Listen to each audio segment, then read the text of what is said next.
योगी की महिमा महान, योगी की महिमा महान, योगी पावन करे जहान, योगी पावन करे जहान। बूढ़ों के मोती चुगे रहता वो हंस समान।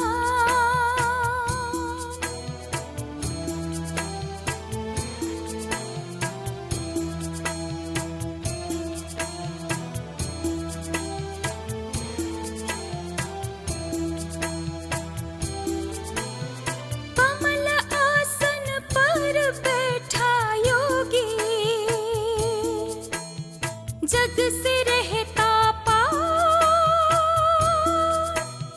पवित्रता लाट पे चमके, बहाए अमृत धार। हर्षित चेहरा हर पल करता, दिव्य गुणों का दान। योगी की महिमा महान, योगी पावन करे जहान। योगी की महिमा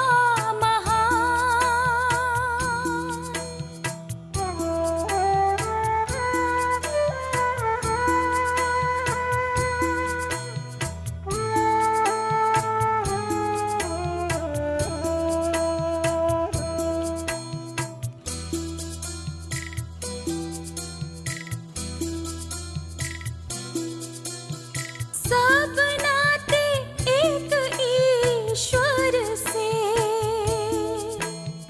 देह का ना कोई भार।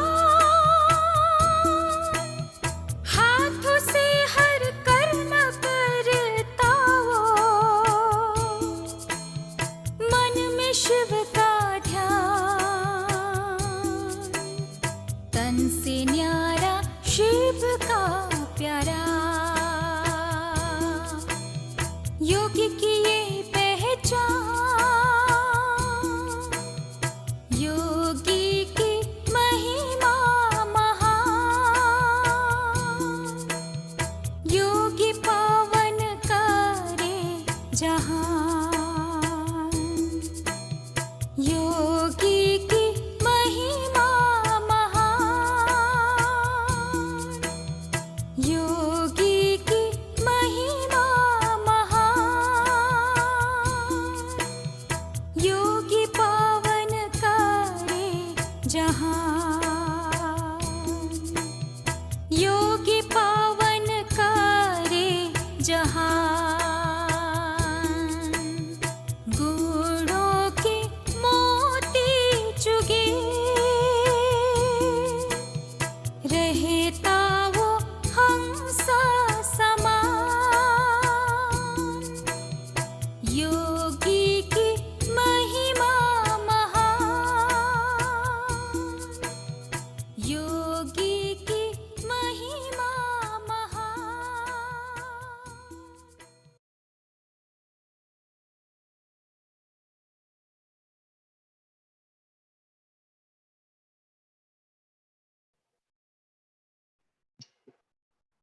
ओम शांति।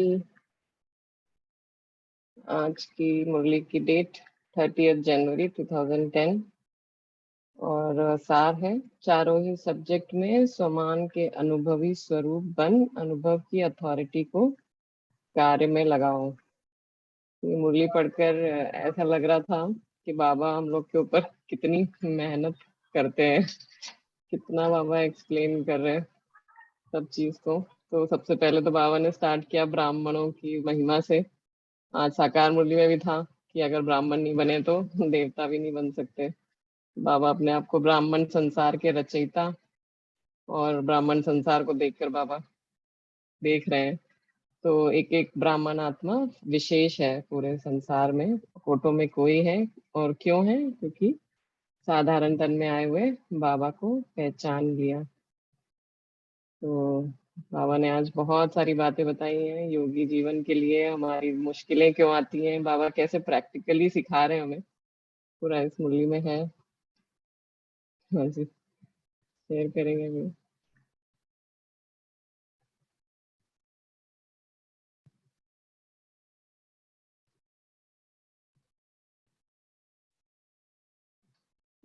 कविता बहन, लता बहन।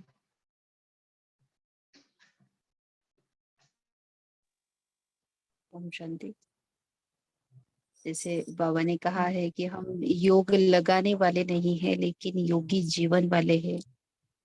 तो बाबा कहते घंटा 2 घंटा योग लगाने वाले नहीं, लेकिन जीवन तो सदा काल के लिए होती है ना, तो निरंतर योगी। इसके लिए बाबा ने कहा, जो ये बात कही कि जीवन का लक्ष्य ही है सदा योगी। ये बात मतलब जीवन का लक्ष्य अगर हम समझ लेते तो उतना डेडिकेशन भी हम उसको देते हैं कि नहीं, कितना डेडिकेटेड है।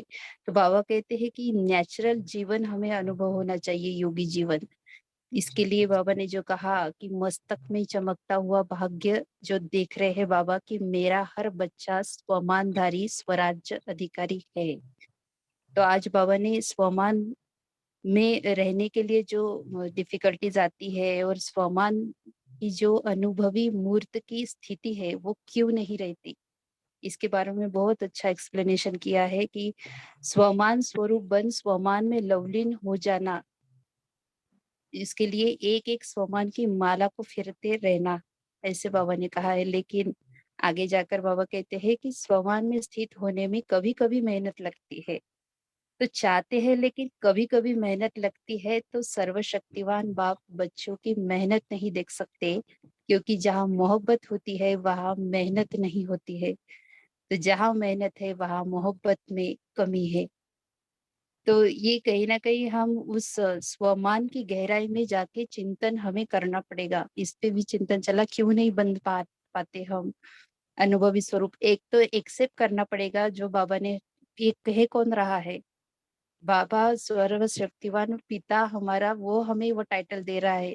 तो पहले तो स्वीकार करना पड़ेगा, कहीं ना कहीं फिर रिजेक्शन होगा तो फिर वो भी स्वरूप बनने में ये आ सकता है, डिफिकल्टी हो सकती है। तो उसका चिंतन, जब तक चिंतन मनन करके उसको स्वीकार नहीं करेंगे, शायद यही कमी पड़ रही है कहीं ना कहीं हमारे में, कि वो हम स्वीकार नहीं कर रहे, सबकॉन्शियस माइंड तक वो जा नहीं रहा है।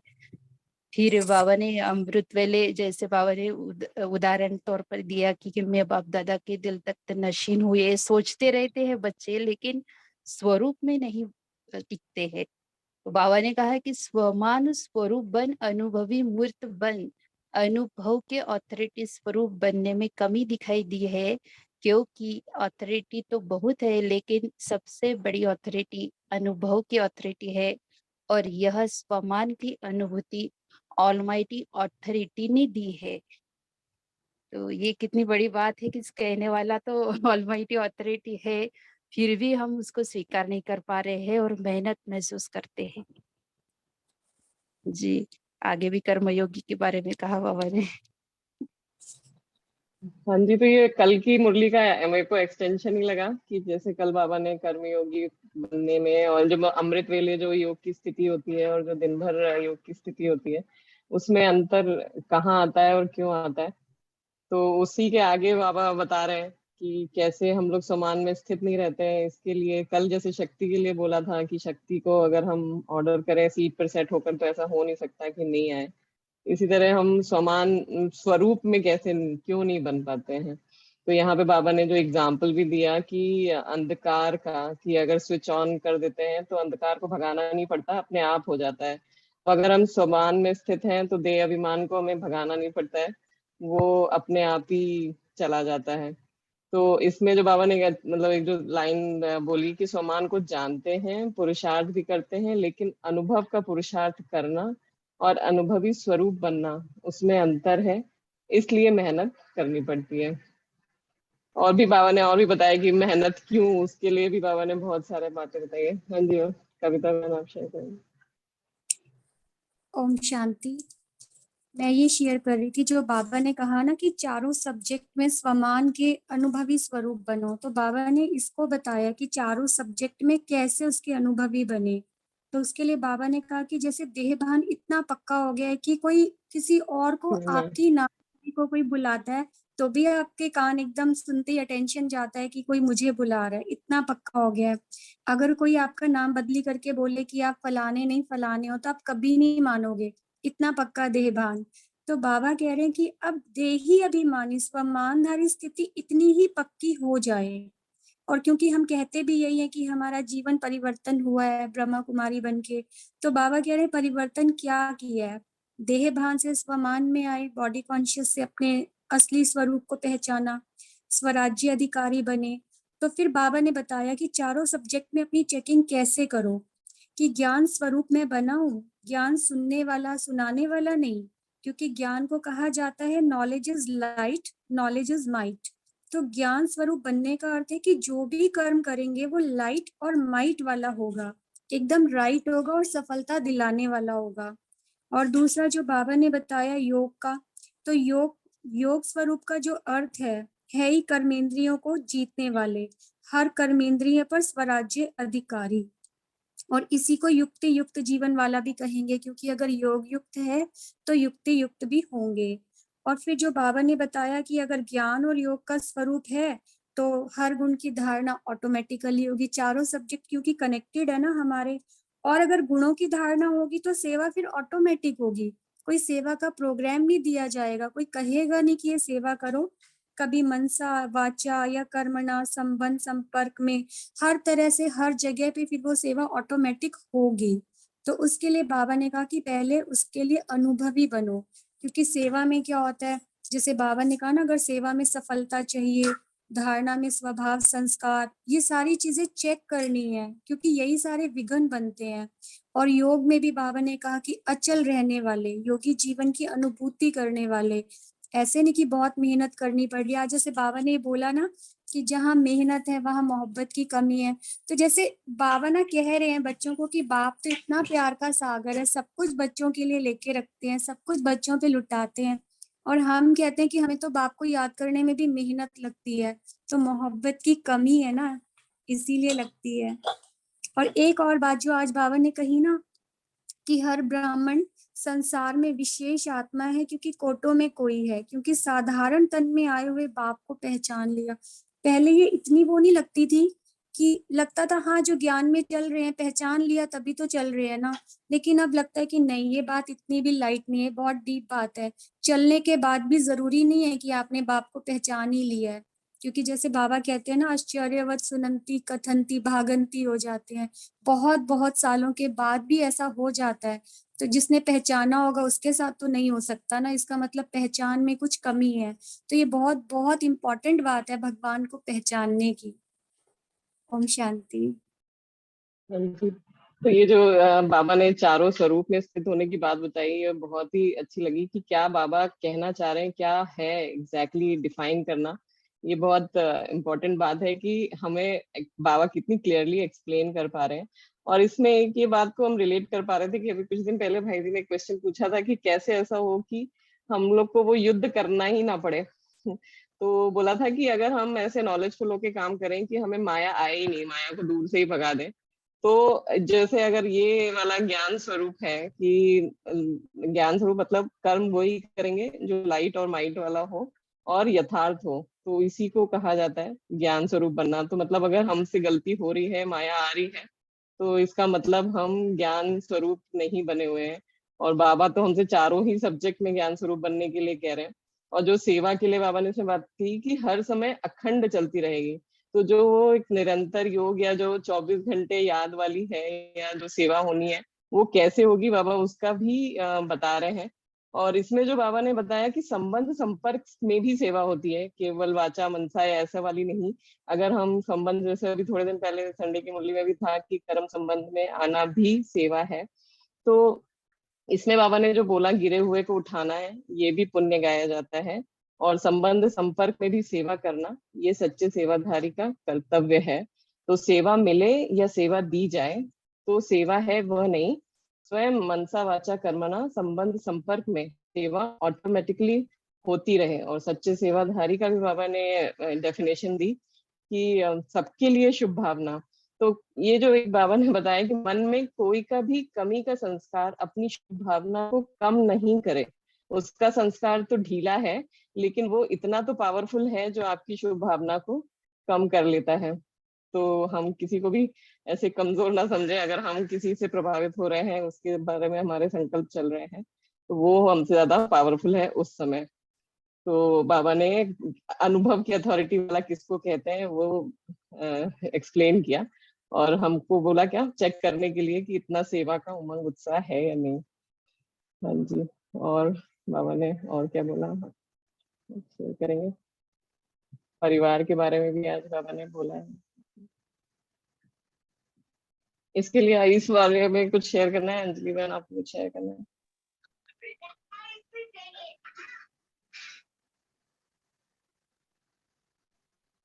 शांति। तो बाबा ने जैसे, मुझे भी ये बात बहुत अच्छी लगी जो बाबा ने संबंध संपर्क में सेवा की बात की है, कि हम सिर्फ मनसा वाचा या कर्मणा को ही सेवा नहीं समझे, लेकिन संबंध संपर्क में कोई गिरा हुआ है उसे उठाते हैं। परिवार में भी जैसे बाबा ने कहा कि कोई भी अगर थोड़ा भी किसी को संस्कारवश वो कोई कर्म कर रहा है, तो हम ये ना सोचे जरा सा भी कि ये तो है ही ऐसा, ये तो बदलेगा ही नहीं, ये तो हमेशा ही ऐसा करेगा। बाबा ने एक बहुत सुंदर बात कही कि ये भी सूक्ष्म घृणा भावना है, तो ऐसी सूक्ष्म घृणा भावना हमें नहीं रखनी। और एक और बात जैसे बाबा ने इसी से रिलेटेड आगे कही है कि अपने को चेक करो कि कितना सेवा का उमंग उत्साह है। तो ऐसी सेवा का उमंग उत्साह कि आप सहयोग दो दूसरे को। कहीं भी अगर आपको ऐसा लगता है कि वो आत्मा नहीं बदल रही, तो कम से कम आप अपनी शुभ भावना को कम नहीं करो। और फिर आगे भी बाबा ने जैसे एक बात इसी से रिलेटेड कही है कि मन में कोई का भी कमी का संस्कार अपनी शुभ भावना को कम नहीं करे।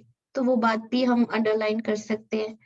पर एक बात जो मुझे इस पूरी मुरली में ओवरऑल अच्छी लगी है वो यही है कि बाबा ने जैसे बार बार हमें यही कहा कि हम सारा दिन में चेक करें कि हम अनुभवी मूर्त होके कितना रहते हैं। तो आई थिंक ये बहुत इंपॉर्टेंट पॉइंट है अपने आप से पूछने का कि चारों ही सब्जेक्ट में हम वो अनुभवी मूर्त कैसे बने।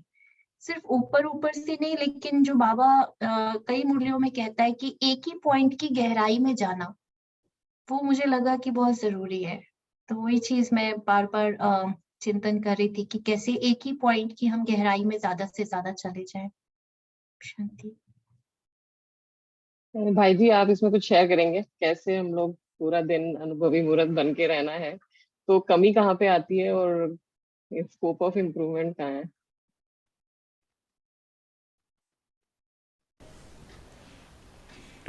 बहुत अच्छा क्वेश्चन है ये। वैसे इस बारे में ये है कि बाबा ने एक पॉइंट के बारे में अलग अलग मुरलियों में, चाहे साकार मुरली में चाहे अव्यक्त मुरली में, क्या क्या बोला है, और उसको फिर हम प्रैक्टिकल लाइफ से कनेक्ट करके देखते जाएंगे ये कैसे अप्लाई हो सकती है, कैसे अप्लाई हो रही है। तो जितना जितना उसके बारे में चिंतन करते जाएंगे, तो बाबा कहते हैं ना, मनन करते करते मगन हो जाएंगे यानी अनुभवी बन जाएंगे। तो उसका पहला स्टेप मतलब प्रिंसिपल ऑफ सीक्वेंसिंग देखा जाए तो मनन ही है। तो पहले सुनना होगा, पढ़ना होगा, मनन करना होगा, फिर मगन। इसमें बाबा ने एग्जाम्पल चीनी का दिया कि अगर एक बार वो टेस्ट कर ली होती है तो उसमें हम कोई बदल नहीं सकता। तो ये जो इतनी सारी चीजें हैं जो बाबा बोलते हैं, तो वो एक्सपीरियंस करने का मतलब मनन तो कर लिया, लेकिन उसमें स्थित होकर फील कैसा होगा वो कैसे करा जा सकता। मतलब मान लीजिए अगर कह रहे हैं कि पवित्रता के लिए, अगर कि मैं पवित्र आत्मा हूँ, इसमें स्थित होना है, तो उस समय मेरे में क्या फीलिंग होनी चाहिए, या मेरे मतलब कैसा होना चाहिए, वो होता क्या है। अगर सतयुगी देवता को हम सोचें कि वो संपूर्ण निर्विकारी, तो वो उस वहां पे उस पोजीशन पे जाके स्थित होके कैसे उसको अनुभव कर सकते हैं। मतलब व्हाट इट टेक्स कि हम क्या उसके बारे में सोचे या क्या पढ़े, मतलब कि वो उस फीलिंग पे जाके हम सेट हो पाए। जैसे कि पवित्रता वाली बात है, या बाबा ये भी कहते हैं पवित्रता मीन्स शुभ भावना।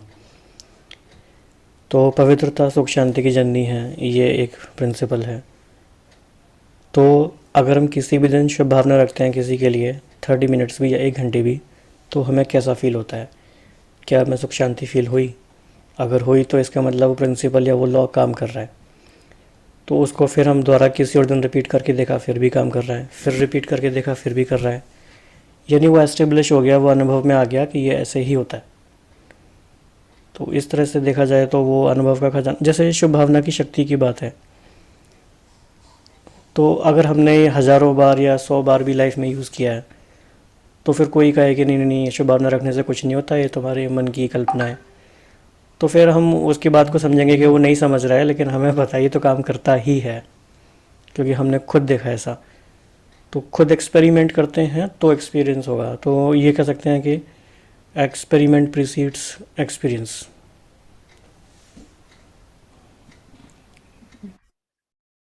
हाँ जी, और किसी को कुछ शेयर करना है? सोनिया बहन, आपको कुछ शेयर करना है?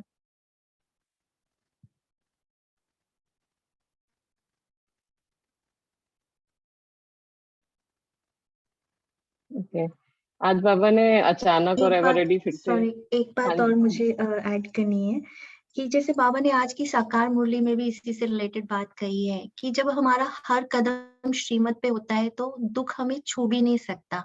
आई थिंक अनुभवी मूर्त के लिए ये पॉइंट भी हम चेक कर सकते हैं कि बातें आएंगी, सीन भी आएंगे, कोई भी चीज आएगी, लेकिन अगर दुख की जरा भी लहर आ रही है तो माना किसी ना किसी अनुभव की कमी है। ये एक ऐसा चेकिंग पॉइंट पे हम देख सकते हैं। फिर बाकी चारों सब्जेक्ट में श्रीमत तो आ ही गई, वो सारी जो बाबा ने हमें दी है। शांति। हाँ जी, तो ऐसे चेकिंग पॉइंट्स हमारे, अगर हमें जरा सा भी हैवी फीलिंग भी हो रहा है, अच्छा फील नहीं हो रहा है, तो उसका मतलब भी कहीं ना कहीं श्रीमत का उल्लंघन हो ही रहा है। तो चेकिंग तो हमारे पास, लेकिन वही है कि हम उस समय कितना अवेयर हैं, कितना हम नॉलेज स्वरूप हैं कि हम उस चीज को भी चेक कर पा रहे हैं कि this is not natural and this should not be like this. अगर वो रियलाइजेशन भी आ जाता है तो आई थिंक उसके बाद पाथ इज इजियर।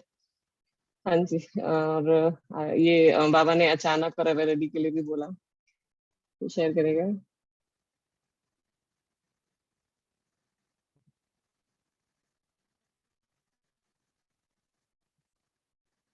श्वेता बहन। ये जो बाबा अटेंशन दिला रहे हैं कि जैसे अभी प्रकृति की बातों में अचानक का खेल चल रहा है, आराम भी हुआ है, नई नई बातें अचानक हो रही है। जैसे तब अर्थक्वेक हुआ था, तो अर्थक्वेक हुआ तो थोड़े समय में लाखों आत्माएं चली गई। तो बाबा ने कहा क्या उन लोगों को पता था कि कल हम होंगे या नहीं? ऐसे कई एक्सीडेंट भिन्न भिन्न स्थान पर अचानक होना आरंभ हो गया है। तो अभी के हिसाब से हम कोरोना को लेंगे तो इकट्ठे के इकट्ठे एक समय अनेकों की टिकट कट रही है। तो ऐसे समय में आप एवर रेडी है, यह तो नहीं कहेंगे कि पुरुषार्थ कर रहा हूँ। एवर रेडी अर्थात कोई भी वरदान या स्वमान का संकल्प किया और स्वरूप बना।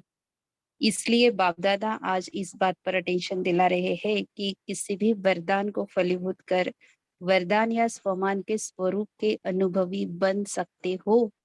फिर तो कंपल्शन पहले पूछा, फिर तो कंपल्सरी कह दिया कि बनना ही पड़ेगा।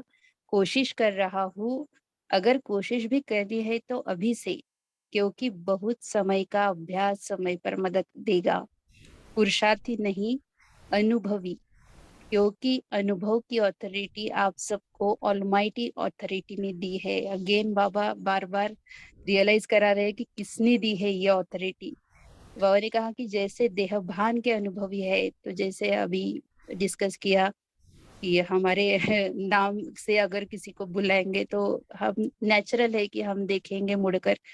तो बाबा ने कहा है कि तो देह भान इतना अगर पक्का है तो ऐसे देही अभिमानी स्वमानधारी स्वराज्य अधिकारी इतना पक्का हो।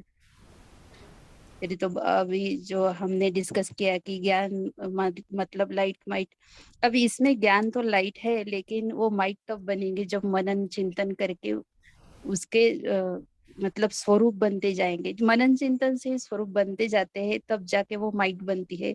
लाइट तो हर रोज देते हैं बाबा मुरली द्वारा, लेकिन माइट हमें बनाना पड़ेगा। जैसे हम अचानक वाले पॉइंट को अगर ले लें, और जैसे कि हम सभी को ये बात भी ध्यान में रखनी ही है रहती है कि बाबा जो भी हमें बता रहे हैं उसमें हमारा कल्याण है, इसीलिए ही बता रहे हैं। और जिस समय पे जो भी बताया है वो हमारे कल्याण के लिए बताया है। तो बाबा जैसे कहते हैं अचानक की बात, तो अचानक की बात को बताने के पीछे बाबा क्या क्या चाहते हैं कि क्या क्या हो और उस बात को हम कैसे यूज़ करें। तो इस बात के क्या फ़ायदे हैं कि अगर हम ये स्मृति में रखते हैं कि कुछ भी अचानक हो सकता है, तो इसके कोई 5 बेनिफिट्स अगर हम लें तो क्या हो सकता है। सबसे पहला तो जो बाबा कहते हैं कि अंतमति सो गति होगी, तो अगर अचानक होने वाला है तो अगर हमारे वो मनसा नहीं है कि बाबा याद है, तो जो अंत में गति होगी वही होना है, मतलब वो ऐसा ही होगा। बाकी और कुछ है मेरे। ये भी सही है। सेंस ऑफ अर्जेंसी होगी कि हम्म, अभी नहीं तो कभी नहीं, कल्प कल्प की बाजी है जी। ओके, और क्या हो सकता है।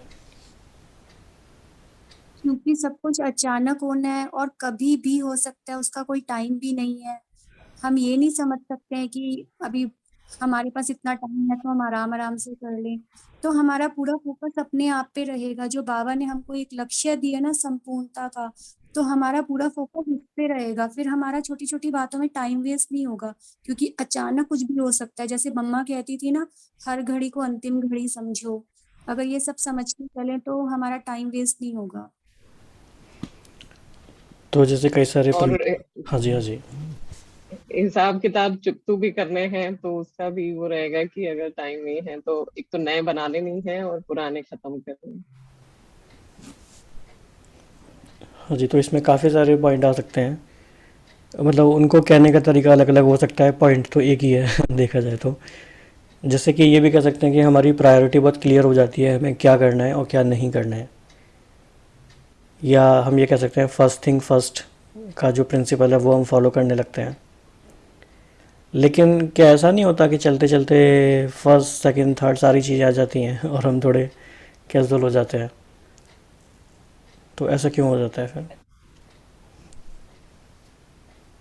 क्योंकि जब वो अर्जेंसी दिखाई नहीं देती है, डेडलाइन नहीं सेट करी होती है, तो जब डेडलाइन नहीं होती है तो लेथार्जिक हो जाते हैं।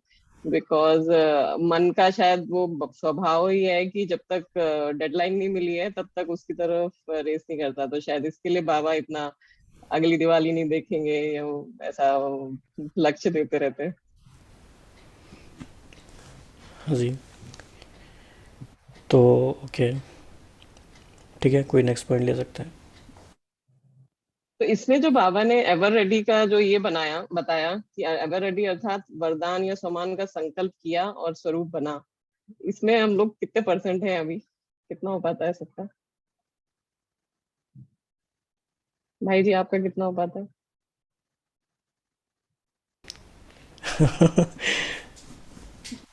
क्वेश्चन क्या एग्जैक्टली exactly? बाबा कह रहे हैं एवर रेडी मतलब कि वरदान या सम्मान का संकल्प किया और स्वरूप बना, वो कितनी देर में होता है?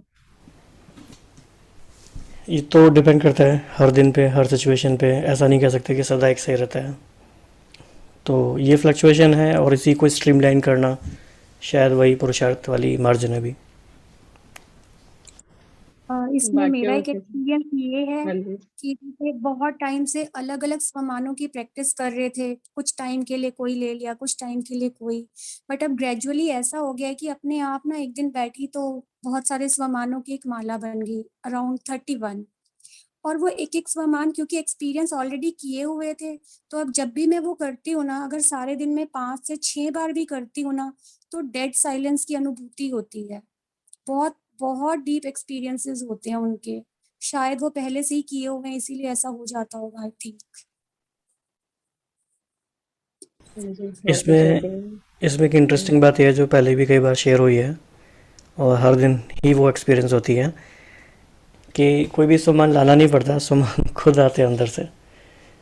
तो ये बहुत अच्छा लगता है क्योंकि जो अंदर से आता है वो एकदम से एक सेकंड में स्वरूप बन जाता है, तो बहुत ही अच्छा लगता है।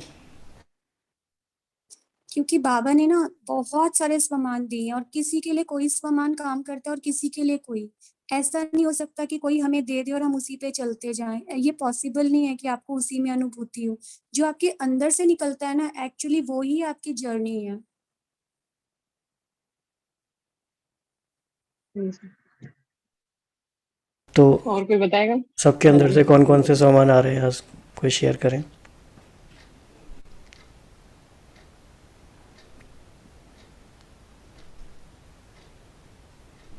इस समय का सामान कल भी था ना, बाबा ने वो मालिकपन हाँ। का सामान लेकर बैठना है। हाँ जी, बताइए। मैं अपना कुछ कर सकती हूँ थोड़े बहुत, क्योंकि वो तो काफ़ी सारे हैं ना। जैसे मेरा स्टार्टिंग का सामान यही है कि मैं अशरीरी आत्मा हूँ, और जैसे ही ये बोलती हूँ मैं, मुझे फ़ील होता है कि मैं पॉइंट ऑफ लाइट, और मुझसे इतनी सारी एनर्जी चारों तरफ फैल रही है कि मेरा पूरा ऑरा बन जाता है, पूरा रूम और पूरी दिल्ली उसमें कवर होनी शुरू हो जाती है। उसके बाद मैं सतोप्रधान आत्मा हूँ, उसके बाद मैं अपनी लाइट पे फ़ोकस कर लेती हूँ, फिर अपने सातों गुणों को लेके कि सुख की लाइट हूँ और प्रेम की लाइट हूँ, पवित्रता की लाइट हूँ, फिर मैं साइलेंस पावर हूँ। ये स्वमान जैसे ही मैं करती हूँ, मुझे बहुत अच्छे एक्सपीरियंस होते हैं, एकदम फ़ील होता है कि जैसे बॉडी नहीं है। ऐसे करके मतलब और ले रखे हैं, लाइट हाउस हूँ, माइट हाउस हूँ, रिचेस्ट इन द वर्ल्ड हूँ, मास्टर सत्यम शिवम सुंदरम हूँ, इसका बहुत अच्छा एक्सपीरियंस होता है। ओम शांति। जी, जी। ये बताओ जाते बहन, जाते बिल्कुल। हाँ जी, बोलो। ये कि बाबा ने जो इमर्ज किया था सीन एडवांस पार्टी के साथ का, जो वो बहुत अच्छा लगा। वो जो कहा बाबा ने कि अब थोड़ा थोड़ा अपना एवरेडी का नजारा दिखाओ। वह नजारा है ज्यादा से ज्यादा समय का फरिश्ता रूप या निराकारी रूप प्रैक्टिकल में प्रत्यक्ष करो अपना। गुप्त पुरुषार्थ करते हैं लेकिन अभी प्रत्यक्ष दिखाई दे। आपके मस्तक से लाइट का प्रकाश अनुभव हो, नैनो से रूहानियत की शक्ति अनुभव हो, मुख से चेहरे से मधुरता मुस्कुराता चेहरा अनुभव हो।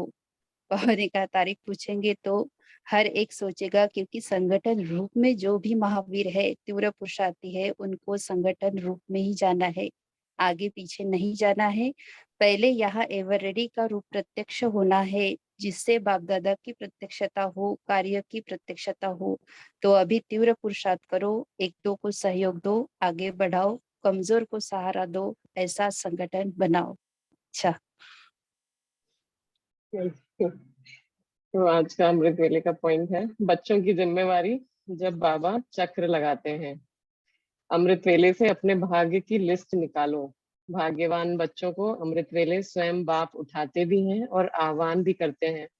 जो अति स्नेही बच्चे हैं, उन्हों का अनुभव है कि सोने भी चाहे तो कोई सोने नहीं दे रहा है, कोई उठा रहा है, बुला रहा है। ऐसा अनुभव होता है ना? अमृत वेले से अपना भाग्य देखा। भक्ति में देवताओं को भगवान समझ, भक्त घंटी बजाकर उठाते हैं और आपको भगवान खुद उठाते हैं। कितना भाग्य है! अमृत वेले से लेकर बाप बच्चों के सेवाधारी बन सेवा करते हैं और फिर आह्वान करते हैं, आओ बाप समान स्थिति का अनुभव करो, मेरे साथ बैठ जाओ। बाप कहाँ बैठा है? ऊंचे स्थान पर और ऊंची स्थिति में। जब बाप के साथ बैठ जाएंगे तो स्थिति क्या होगी?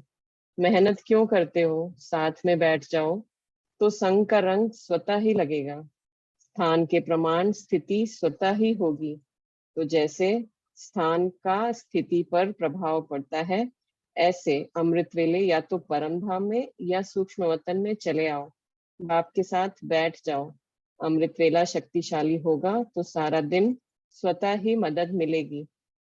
तो अपने भाग्य को स्मृति में रखो। वाह मेरा भाग्य! दिनचर्या ही भगवान से शुरू होती है, फिर अपना सारा दिन का भाग्य देखो। ओम शांति।